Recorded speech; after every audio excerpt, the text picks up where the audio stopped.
Hello and welcome to a brand new episode of The Chicken Box. I'm your host, Jay. I'm here solo today, but we have a great interview. This is going to be very interesting. I just want to say that the show is brought to you by The Afro. 132 years of the oldest Black-owned family newspaper in the country. Make sure that you go to theafro.com afro.com and sign up for our the actual paper. You can get that every week mailed to your house. As my co-host likes to say, it is the cost of 2 Uber Eats, or less than the cost of 2 Uber Eats. So let's get right into the interview this week. I'm interviewing Gabrielle Carter. She is a recently celebrated personality in the portrait section of the second edition of Who's Who in Black Baltimore. Gabrielle Carter proudly made history as the inaugural Miss Black United States, crowned in June of 2024. She exemplifies the core values of scholarship, leadership, mentorship, and community impact and sisterhood, using her reign to uplift, inspire, and serve communities nationwide. As Miss Black United States, Carter is dedicated to fostering meaningful community partnerships, advocating for youth empowerment, and amplifying the mission of Black United States pageant system. Her reign is a testament to her commitment to being a positive influence, particularly for young women, while championing initiatives that reflect the pageant's guiding principles. As a senior elementary education major at Morgan State University, Carter is deeply passionate about education and community service. Her 13-year tenure as a Girl Scout, where she earned the prestigious bronze, silver, and gold awards, has instilled in her a lifelong dedication to leadership, sisterhood, and giving back. So, Gabrielle, welcome to the show. Hi, everyone. Thank you so much for having me. My name is Gabrielle Carter, and I currently serve as your Miss Black United States. Excellent. And you are, just for people to know, you are a Maryland resident as well. So Yes, I currently reside in Baltimore City, but I am from Owings Mills, Maryland. all right, little hometown hero. I like that. Very cool. Yes. Congratulations on winning, by the way. That's great. Thank you so much. I appreciate it. Sure. So let's get right into this. I'm very interested in the ideas that I mentioned, sort of these core values of Miss Black United States, right? Mentorship, leadership, scholarship, and community impact. How did you find yourself getting into the sort of pageant system, and like what drew you to it? Yes, thank you so much. So I originally started off as a model. When I first came to Morgan State University, the organization that really drew my attention was an organization called Fashion at Morgan. And through Fashion at Morgan, it really helped build my confidence. And I started learning the basis of my walk. So Fashion at Morgan really helped me a lot when it came to getting to know other people, developing community and fellowshipping within other people. And then my last year, well, my junior year, I ran for Miss Senior for my Morgan State Royal Court. And unfortunately, I didn't win. But from then, I kept moving forward because I really loved the idea of pageantry, and I went on to bigger and better. Then I went to Miss Maryland, and I competed for Miss Maryland. As I was competing for Miss Maryland, I had a pageant coach. Her name is Miss Adrienne Watson Carver. She is currently the CEO of Studio A Dance and Modeling Company. And I grew up in Studio A as a child, so I always had that etiquette and that modeling background. So that also really helped me out. But throughout her helping me, she connected me with my director, Miss Yolanda Stinnett. And since they knew each other, she always wanted to recommend me to her, and she allowed me to get to know Miss Yolanda Stinnett. And from there, she was interested in interviewing me for the Miss Black United States title. So it was really about all of the bridges that I was able to cross and all those people that I was able to know from starting at a young age to now. And really, I think life is really about connections. That's really what I am based off of, and that's why I really value mentorship, because I think the more mentors that you have in your life, the further that you can go, especially if you have mentors in a position where you all strive to be. My mentor, Miss A, she was Miss Maryland. So Okay. I already knew I was in great hands when I took her on as my mentor and allowed her to guide me into meeting Miss Yolanda Stinnett as my current pageant director. Excellent.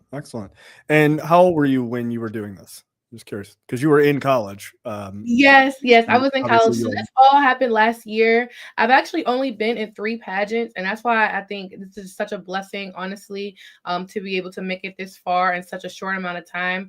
As I was running for Miss Senior at Morgan State University, I was a junior, so I just turned 21.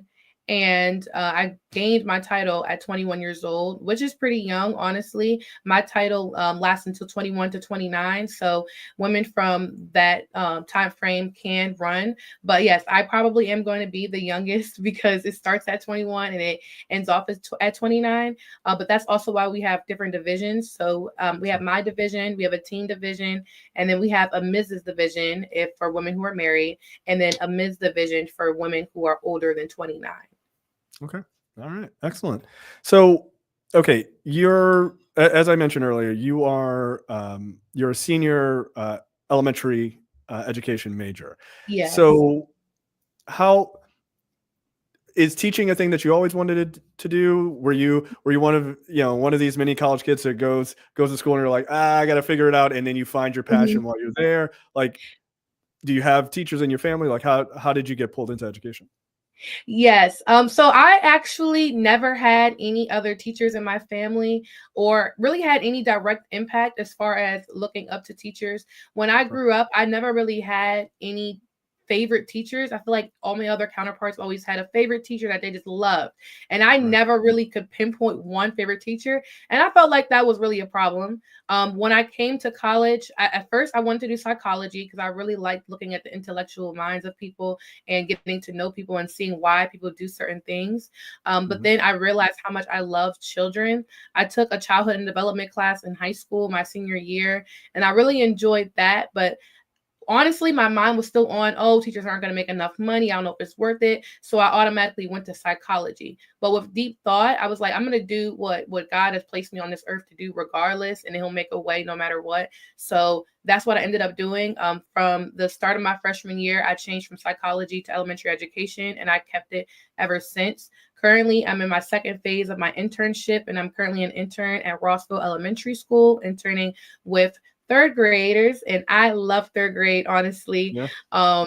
It's definitely a challenge at times, but I really do love working with children. It's never a dull moment. It's always something that's fun. Even if you come and you're a little under the weather, or you come or something happened at home, they always lighten up your day, no matter what. And they're always looking out for you, always trying to see if you're coming to school tomorrow, if you're coming to school the next day. They look forward to you. And that really motivates me to be a better person, to be a better teacher for them. Okay. I think you're going into teaching with the exact right attitude. It is never a dull moment, but yeah, your job is to sort of shepherd them through whatever path they're going on. But I think coming with that sort of very positive attitude is really really powerful. So, okay, you get into teaching, you're in college, you're like, all right, this is not psychology now. I'm gonna deal with children, and you find that sort of passion.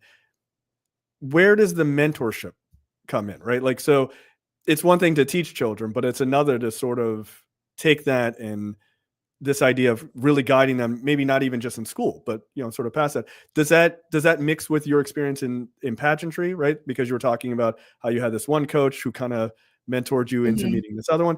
Do you find that there is a sort of a cross connect? Like, is your experience in pageantry touch on that? Yes, it does. It does for sure mix. It definitely started off with the mix with modeling. Like I said, I started Fashion at Morgan my freshman year, and then my junior year, I was able to be the secretary and treasurer on the executive board. So when we got in new models, when new models came into our organization, we had to teach them how to model, and that's really where my love kind of started for working with not only like little kids, but just children that are a little bit younger or students, because the people who I would help model, they would be like 18, 19, and they would come in not knowing anything. And I would really just help them with their confidence, because that's where modeling starts. You could teach somebody how to walk and teach them the steps and all of those things, but the confidence is really where it starts to really get that energy when you walk on stage. So working with the Morgan State students at Fashion at Morgan really helped that mentorship grow. And that kind of also bled into the pageantry and modeling kind of go hand hand in hand. The only main difference is pageantry has a lot to do with serving the community and more outreach based compared to for modeling, you're kind of just a person displaying somebody's art on you. So for pageantry, from then, a lot of young girls looked up to me. I did a lot of initiatives when it comes to reaching out to young girls. Like I did a Read to Succeed book drive. So I went into schools. I went to the 2 schools that I worked at, elementary, Timbergrove Elementary and Cedarmere Elementary schools. And I read to them. The children just looked up to me automatically. They wanted to get to know more about me, more about my position. And it's almost like they wanted to hear what I had to say more because of my title.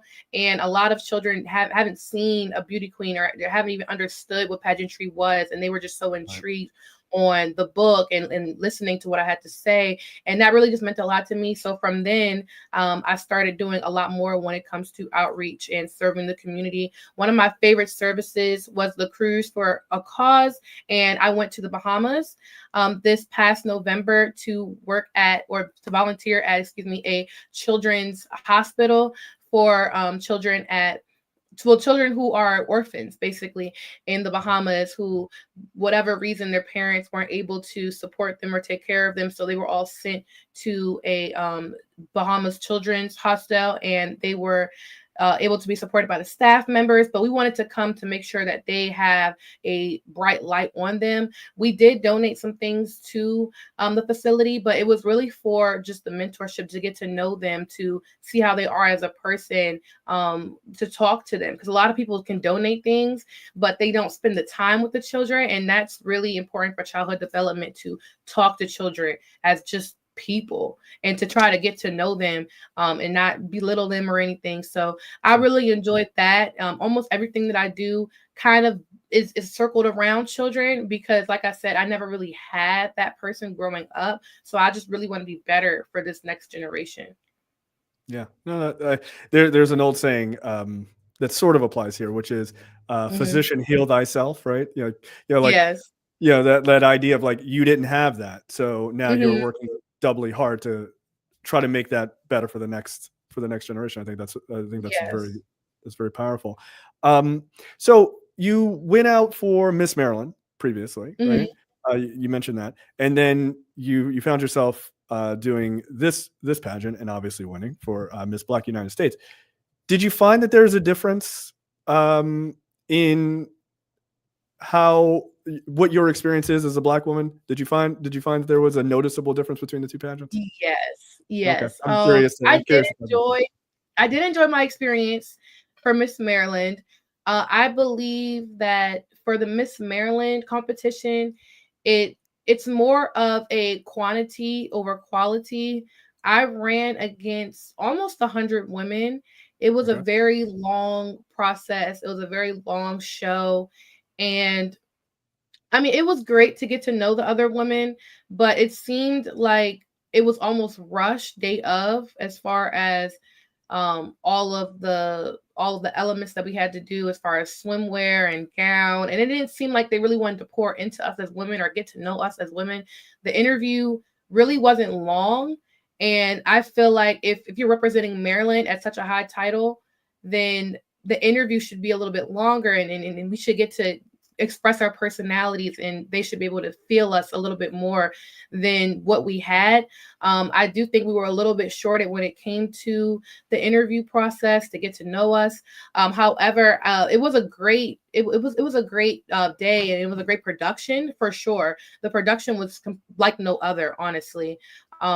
As far as the lights and the direction and the media and all of those things. So I definitely like the big scale of how big the pageant is, but I do think that it doesn't really allow you to really show who you are as a person before you get the title. Also, there weren't a lot of Black women competing with me. There wasn't a lot of diversity. Of course, we all reside in Maryland to be able to compete, but there wasn't a whole lot of diversity, in my opinion.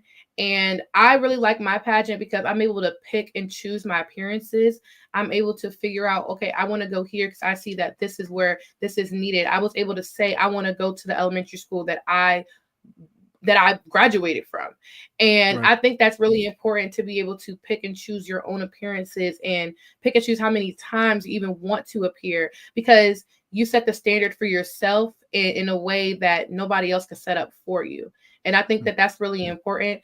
With my pageant now, all of my pageant sisters are Black women, and it's just beautiful to see Miss Massachusetts and Miss Maryland throughout the different states show themselves and show themselves well. And I feel like they're all a representation of me. They're also looking into the Black community and digging into the Black community and seeing what they need, instead of just pinpointing just the entire state of Maryland or the entire state of Texas, however the case may be. We're looking into the Black community because, like I said, a lot of these Black students and children, they have never seen pageantry. They've never seen a beauty queen. Right. I know I haven't. And I think it's very important to be able to expose our Black children to that, so we can have them strive for greatness, so they can see what the end goal could possibly be, especially on TV. Like, even with princesses, I was always only exposed to Tiana. And that was it. Like, Yeah. you want to be Tiana for Halloween? Do you want to be Tiana for this? That's Tiana all for you that? got. Tiana on the birthday cake? Tiana for the goodie bags? It was always just Tiana. Yeah, And this is a struggle I have as a dad of a young girl. yes, Right? it was never anything else. And I think that us as Black people really need to be able to be a representation in different lights. A lot of children, they will call me a princess. Like, they don't know anything about pageantry or calling me a pageant queen. They would just call me a princess. And I think that really means a lot to me, because they haven't seen too many Black princesses. I know I haven't, and Tiana was years ago. And still to this day, there's not a lot of diversity when it comes to princesses or queens or pageantry. So I think that my pageant title really makes an impact on the Black community, because that's where it's really needed. Right. No, I mean, that is interesting, right? Like, that's why I kind of wanted to sort of dig into this idea of, like, what are the differences between your experiences, Mhm. right? And I do think there, pageantry is kind of one of those things where I feel like a lot of people know it exists, but they're like, they just have, oh, Miss Universe is on TV every once in a while, and like it's on, Yeah. and then I know it exists, right? They don't have Mhm. a lot of details. But then I think when you dig down even past that, people don't realize that there is a Miss Black United States, and like, what does that look like? And Mhm. maybe even thinking about what is the impact of seeing ourselves, especially for young Black women and young Black girls, to see ourselves on TV, right? And to see, as you Yeah. said, they think, oh my God, it's a princess, like it's real life, but they don't Yeah. have a lot of examples. I mean, it feels like sort of on the news, like everything is so diverse. It's like, yeah, it's not really like not as much as people think it is. Um, Exactly. It really isn't. And it feels like you're just looking at TV. Like, growing up, I yeah, knew what Miss Maryland was about. I knew what Miss Universe was about, but I'd never seen it. And it almost right. seemed like it was just like this character on TV. And then I always would think, like, what do they actually do? Like, I never see them in my communities. I never seen anybody that looked like me win. So it is definitely different for sure. Yeah, and so I appreciate you being a representative for that, because I Thank mean, you. I have such a hard time. I'm like, okay, we're only buying so many dolls that don't look like us, right? We're gonna watch Yeah. so much TV that doesn't have a focus on us, right? Mhm. I mean, it's getting better, but Yeah, it it is is. still It is. it's still work to make sure that Mhm. you are covered in those sort of diverse things. And so yeah, I mean, again, I think people have an understanding of what pageants are, but then they don't realize that, like, there are these other pageants that very much feature, women of color, and very specifically Black women in this case. So it is nice to speak to somebody who is actually in this world and has also experienced it. So that's Yes. very telling. Um, so you were also, I don't know how much you kind of dealt with, if there was any sort of, like, not blowback, but like sort of a huge press on this that you received. But you were in the second edition of Who's Who in Black Baltimore. Have you has that been like, how has that been? Have you, like, you're out and people like know who you are now, or like what is are you like local famous? You big famous? Like, how does that feel for you? I want to say famous. Brag on I yourself. like It's to fine. think It's fine. it as like a little spotlight on what I've been Okay. doing.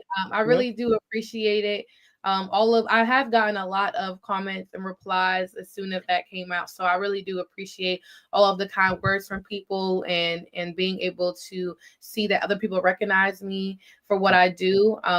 A lot of other amazing women, a lot of amazing people have also been recognized. And I think it really means a lot to be only 22 years old. I just turned 22 a few weeks ago. Only being this young and being able to be featured as something so big. So that really means a lot to me, being able to know that this is just the beginning.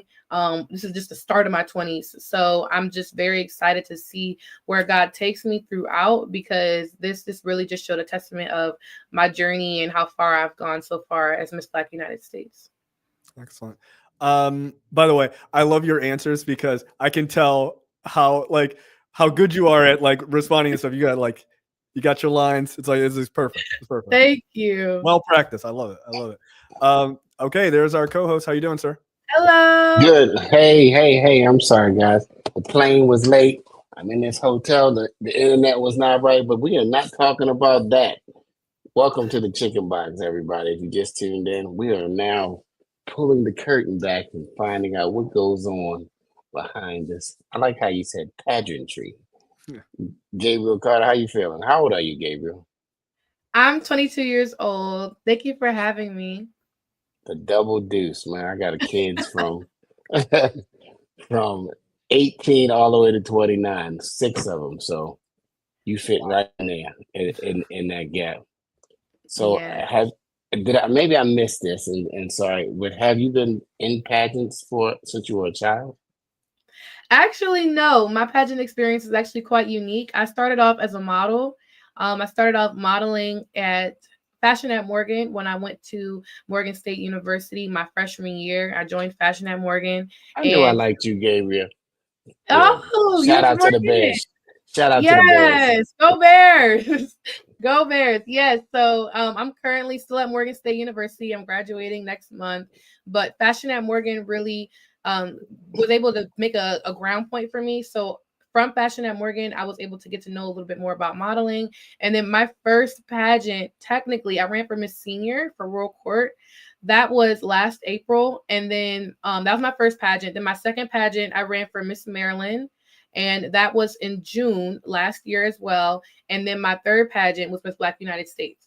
So I'm very grateful to be able to have such a smooth journey, honestly, and be able to get into my title at such a young age. My title is only from 21 to 29. So I'm pretty young to be Miss Black United States and to be the first Miss Black United States. So it really does mean a lot to me. But I've always looked up to pageant queens growing up. I just didn't know too much about it. Like I was just telling Jay, we didn't have a lot of representation growing up as far as Black people looking at Black beauty queens. And that's one of the reasons why I wanted to do what I'm doing now, to be the representation for young girls today. I love it. I love it. I love it. Miss Black United States. Is it not? We're not talking about Miss Black Randallstown, y'all. We're not talking about Miss Black Baltimore. We are talking about the entire United States. So every state was represented. So in that pageant, what was the most challenging thing that you had to overcome, or that you probably thought that you would never do? I would say the interview, honestly. Of course, the interview is going to be nerve-wracking. Our interview was a lot longer than the interview for Miss Maryland. So Miss Yolanda Stennett, my pageant director, really wanted to get to know her candidates really well. So I would say the interview, honestly, because this was really the start of my pageant process. And I started off as a model. So models don't really say too much, honestly, for most modeling jobs. So it definitely was an adjustment to be able to sell myself. I'm very humble, honestly, and I don't say too much when it comes to all the things I do, because I do a lot. I grew up very well-rounded. My mom always wanted to put me in a lot of things as far as Girl Scouts and soccer and dance and track, and I'm an artist. So there's a lot about me that I had to kind of grow to get comfortable with letting people know about, just to really sell myself in interviews and make sure that everybody knows what I'm about in the most humble way possible, because there is a balance. So really just learning that balance and still being confident in who I am and getting my point across, I would say is the most challenging part, but it definitely was something that I had to learn about myself and learn how to kind of work around when it comes to expressing myself and talking to other people.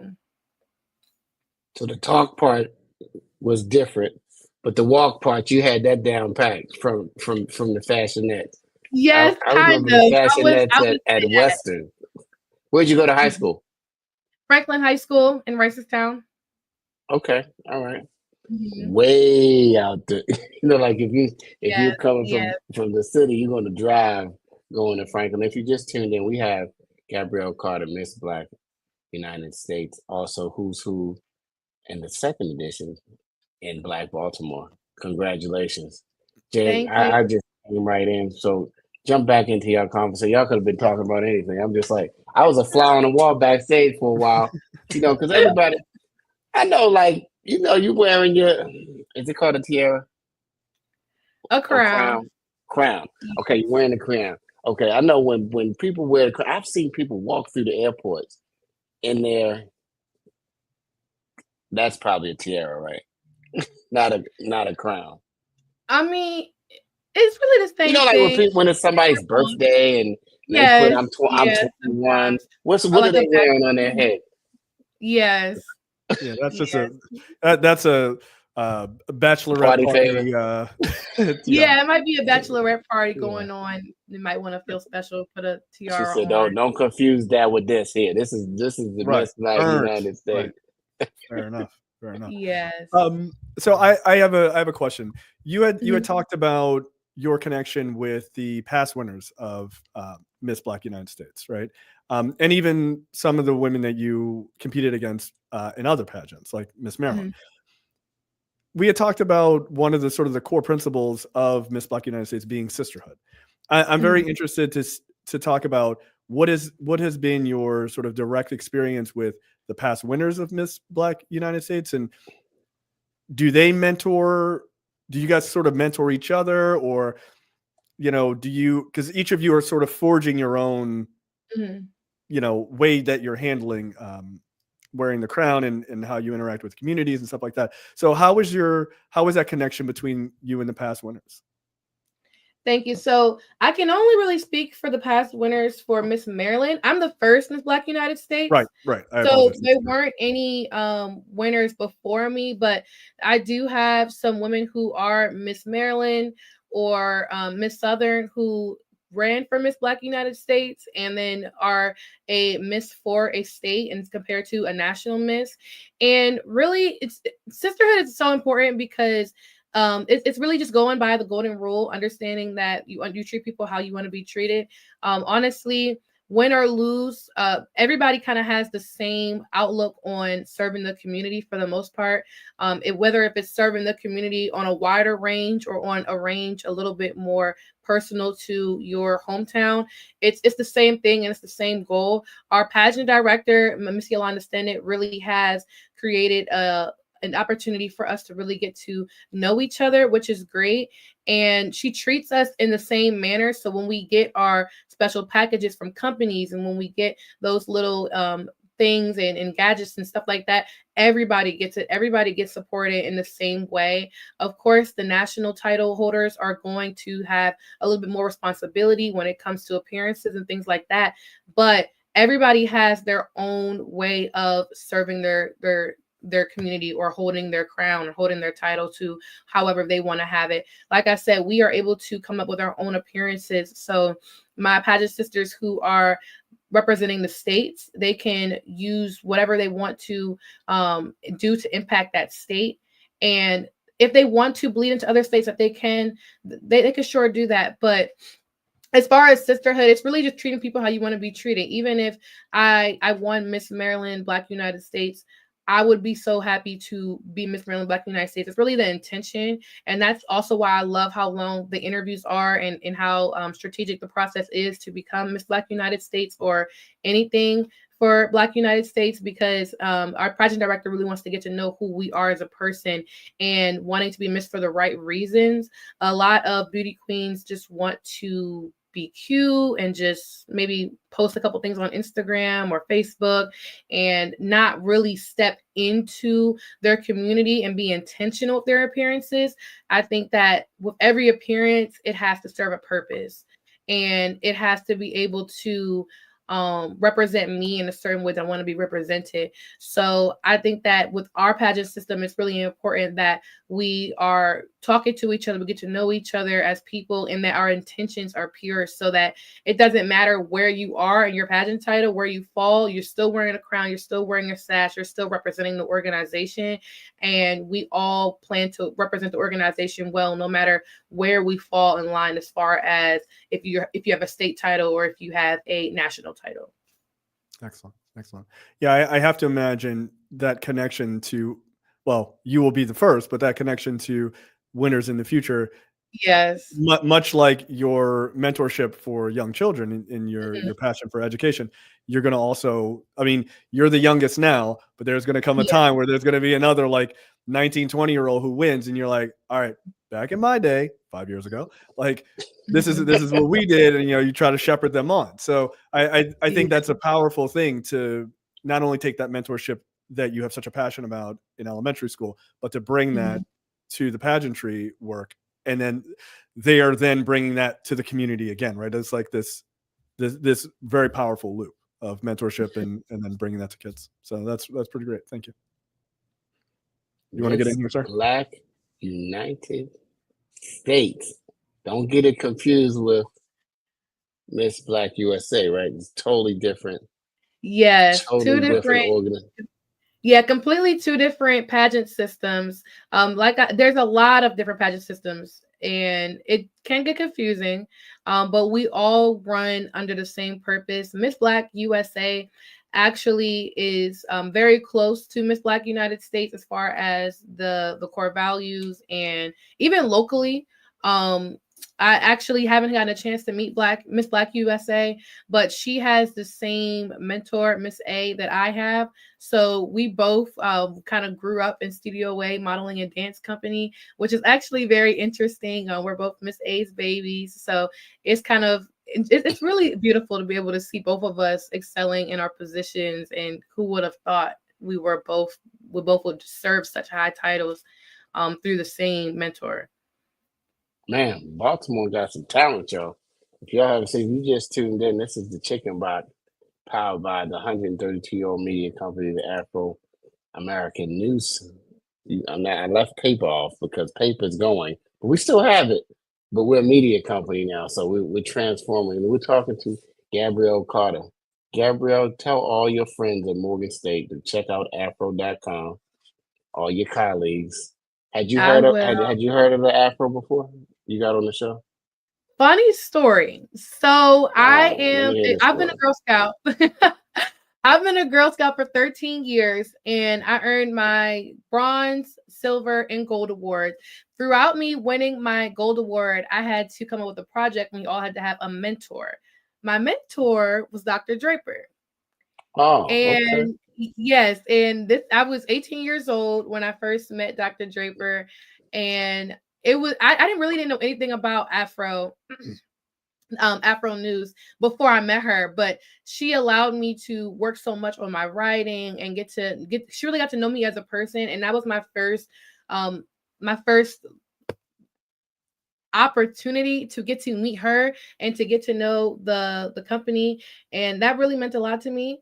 Getting to know her, getting to know what Afro was really about, and seeing Black people winning, seeing Black people in high positions really meant a lot to me. So I am familiar. It's actually really funny. It's kind of full circle. Like, now I'm here representing myself at Afro when I was just 18 years old under her leadership, getting to know her and seeing what she's about. So it's actually really beautiful to be able to come back as an adult to be able to talk on a platform that I was just learning about and learning how to write under, and just the little tiny things that I was trying to be able to do just to get my gold award in Girl Scouts. Well, the Afro has the oldest 132 Black archives. And now, Gabrielle, you've probably been in it in other ways, but you are officially digitized in history in the Afro archives, along with some of the other great heroes and sheroes in the Black community, the great Black. I was going to say the great Blacks and Whites. I don't know why that popped in my head, but we're not in wax over A here. great museum. We live in we AI. We're gonna be Blacks and AI in a minute.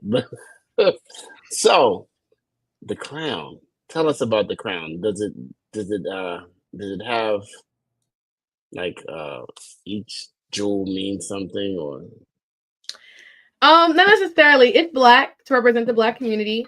My pageant director specifically wanted to give us a Black crown to stand out, to be different, so that when you see a woman in a Black crown, you know that it has something to do with the Black United States pageant instead of it being the traditional silver or the traditional gold. She wanted us to have Black to represent what we are going into, the communities that we're going into. So the Black represents the Black community that we are all representing, because we are all representing either if you're Miss Black, Mrs. Black, Miss Teen, we're all representing something with the Black community. So she wanted us to all have Black crowns to represent the people who we are serving.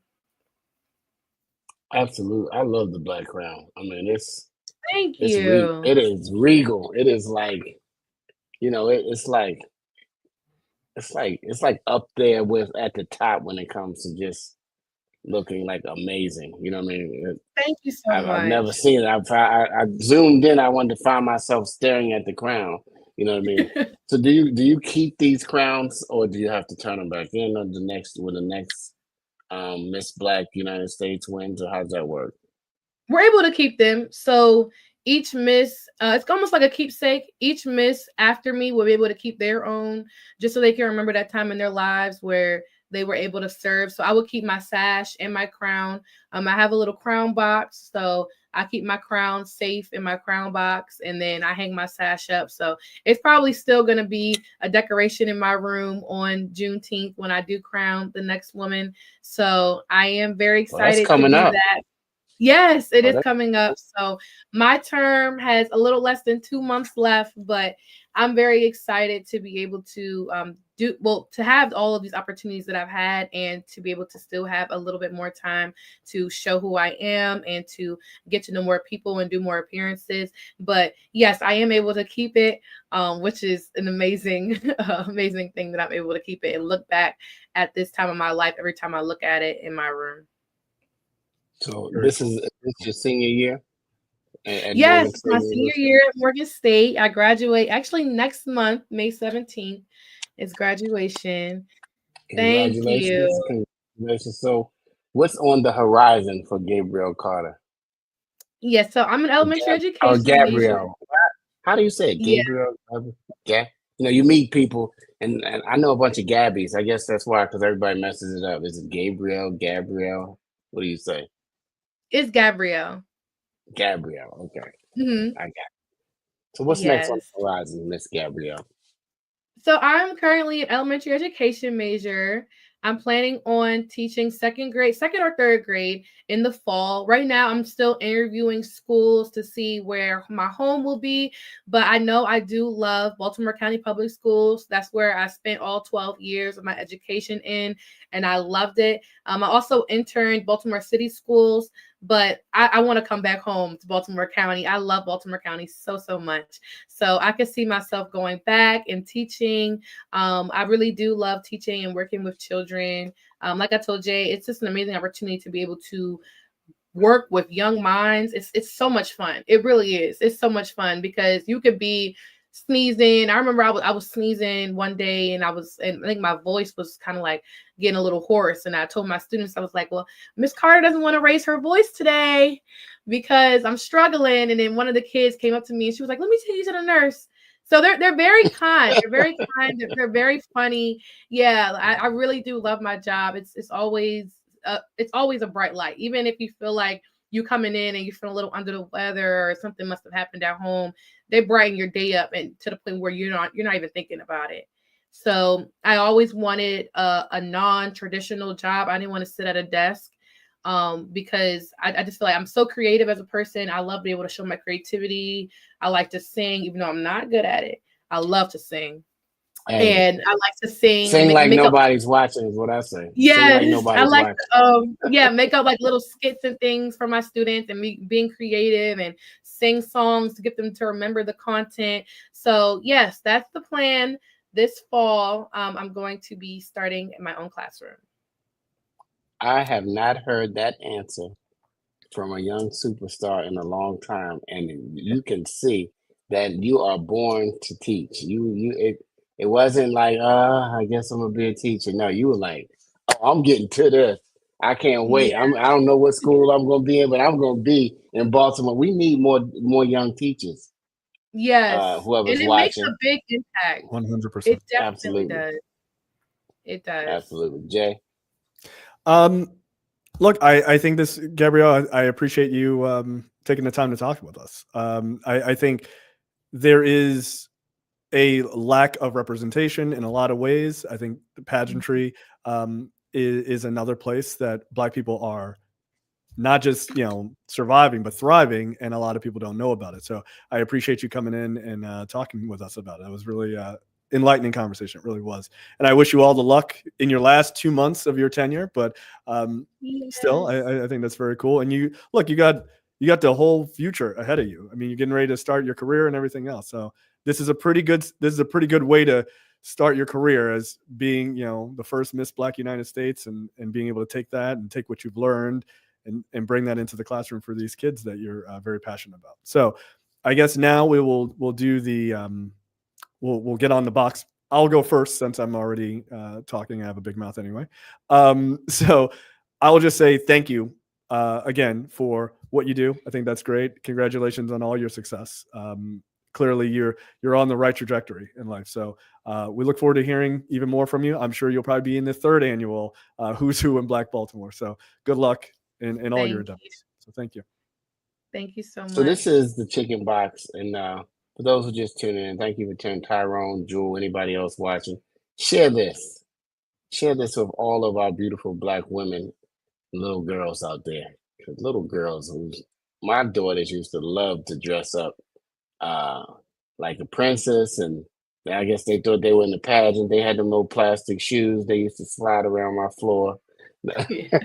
and they loved to dress up from a young age, and just to see beautiful Black intelligent women, and especially like you, Gabriel, that you can be a role model for these for our young Black women coming up, is beautiful. I thank you. This is where we stand on the box and we speak our truth, or we say whatever we want to feel about the weather or whatever else. But I'm going to speak about you and more. You represent Morgan State University well. Thank you. Did they give you a party? No. What? I'm gonna have to call up there to Dr. Wilson and say, look, y'all should have had the biggest Something. party. You have Miss Black United States right in the hallway of Morgan State University, and you didn't throw her a party. I'm gonna see if I can work on that, Gabrielle. Give them a call and say, look, I appreciate that. You gotta do something special for her. She's above the rest, and she took Morgan around the country with her. Listen, you can check out STEM City USA if you haven't seen it. We're streaming live there too. Thanks, Tyrone Taborn. And Jewel, how are you? Jewel, you see that crown she got, Jewel? She is rocking the Miss Black United States crown. We're just so proud of you, and we say the generation looks great, especially when we have people like you who are going to push it forward and take interest into the future in our children. So you have the final words, Miss Gabrielle, to say anything you want to say about anything. The Black Thank you pageant. so much First, I want to say thank you all. Thank you to Afro News for giving me this platform and giving me an opportunity to be able to speak my truth and for you to get to know a little bit more about me. I would say the importance of confidence is so important.